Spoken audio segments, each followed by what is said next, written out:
वो ना कारोबार कर सकते थे, ना वोट दे सकते थे, ना चुनाव लड़ सकते थे, ना केंद्र सरकार की किसी नीति योजना का उनको फायदा मिल सकता था। लेकिन इस पे सवाल किसी ने नहीं उठाया, क्योंकि लोगों को लगा क्या फर्क पड़ता है, जम्मू कश्मीर का मामला है, प्रॉब्लम तो जब हमारे घर पे होगी तब हम करेंगे।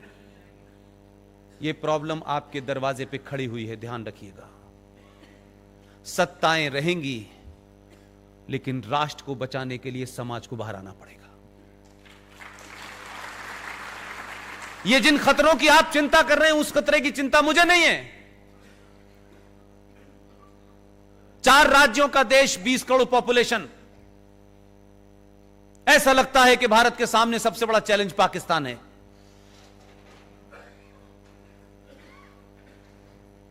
अभी कुछ दिन पहले मैंने कहा, एक देश है, उसमें 4 राज्य है, टोटल पॉपुलेशन 20 करोड़ है। वहां फौज भी है, वहां पुलिस भी है, वहां F-16 भी है, संविधान भी है, शरिया भी है, और सब कुछ उनकी चलती है। इतनी फौज, इतने हवाई जहाज, इस सब के बावजूद भी वो मुल्क नहीं चल पा रहा है। मैंने कहा, मूर्खों, अकेला योगी 20 करोड़ को चला रहा है, ना उस पे कोई हवाई जहाज है, ना F-16 है। टोटल पॉपुलेशन उत्तर प्रदेश की 19, साढ़े 19, 20 करोड़ है, अकेला चला रहा है, पूछ ही नहीं रहा किसी से। 20 ऐसी कोई समस्या खड़ी नहीं हो रही वहां।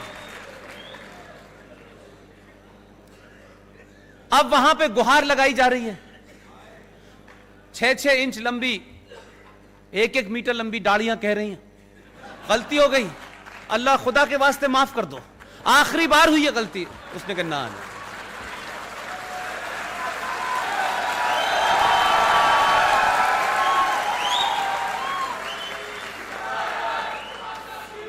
इसलिए मैंने कहा कि धन्य है आप लोग, समय रहते अपनी गलती का एहसास कर लिया और सही लोगों को चुनाया आपने। मैं किसी सरकार का पक्षधर नहीं हूं, लेकिन जो सरकार, जो लोग इस राष्ट्र को बचाएंगे, उनके लिए कितना भी लड़ना पड़े लड़ूंगा।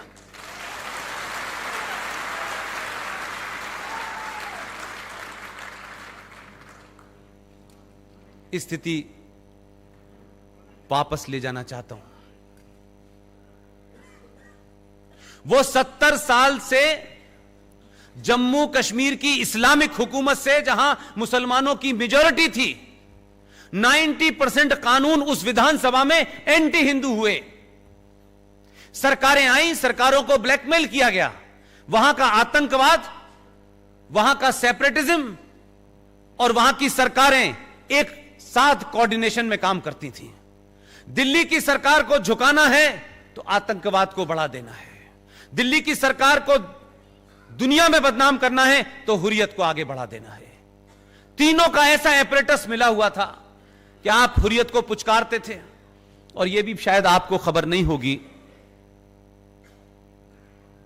कि हुर्रियत कॉन्फ्रेंस का नाम तो सुना है आप लोगों ने, देखा होगा, उसमें कितने बहादुर बहादुर लोग हैं।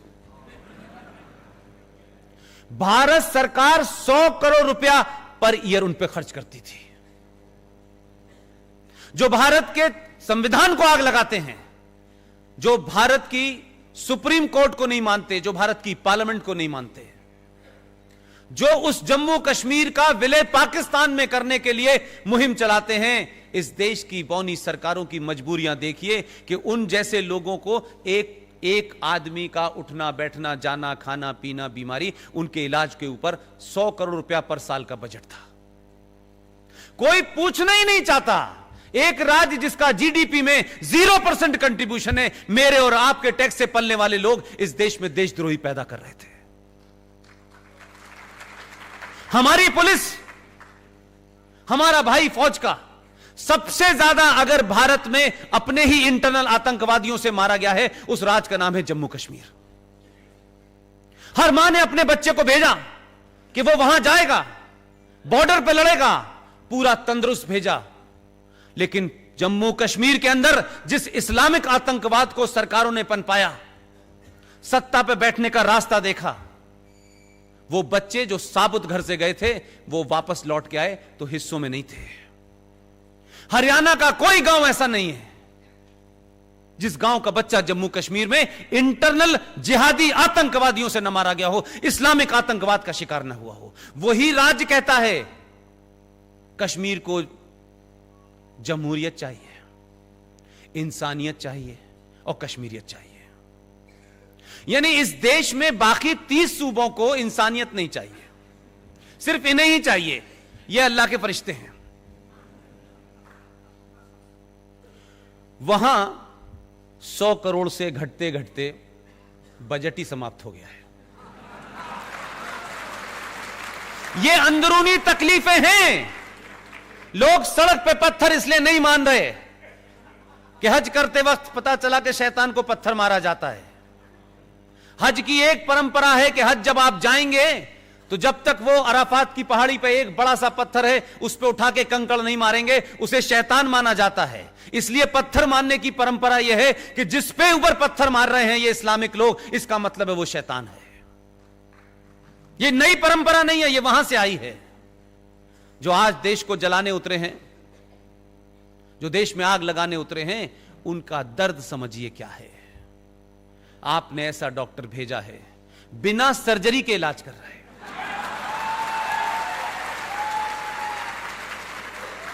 लोग, एक बहुत बड़े कवि हैं,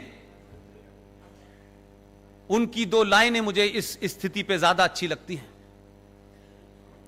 वो कहते हैं कि न जाने कैसा ये आलम हुआ कि लोग हंसते हंसते रोने लगे, रोते रोते हंसने लगे। ये स्थिति वही है।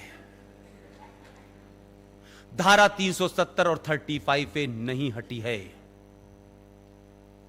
धारा 370 और 35 को बारीकियों में अगर आप जानते, जितना मैं 20 साल से पढ़ते पढ़ते थक गया, ये धारा नहीं हटी है।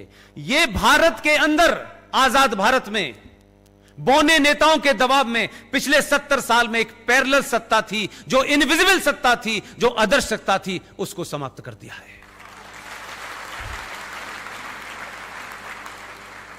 संकट यह है कि लोग कह रहे 335, 370, 370, लोगों को पता नहीं है दर्द कहां हुआ है।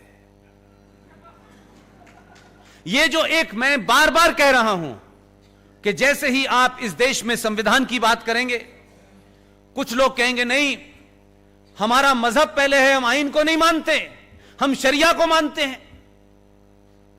जब उसने संवैधानिक तौर पे काम कर दिया तो बोले नहीं नहीं, हम संसद को नहीं मानते, हम भीड़ को मानते हैं। वो आदमी भी निराला ही भेजा है, वो इनको पूरा इस्लामिक बना के मानेगा। पीछे ही पड़ गया इनके। अल्लाह ने फरमाया है कुरान मजीद में एक जगह, मैं नहीं जानता कि वो कुरान पढ़ के आए हैं या नहीं पाए हैं, या उनके एडवाइजर उन्हें बता रहे हैं, लेकिन काम ठीक राह पे हो रहा है।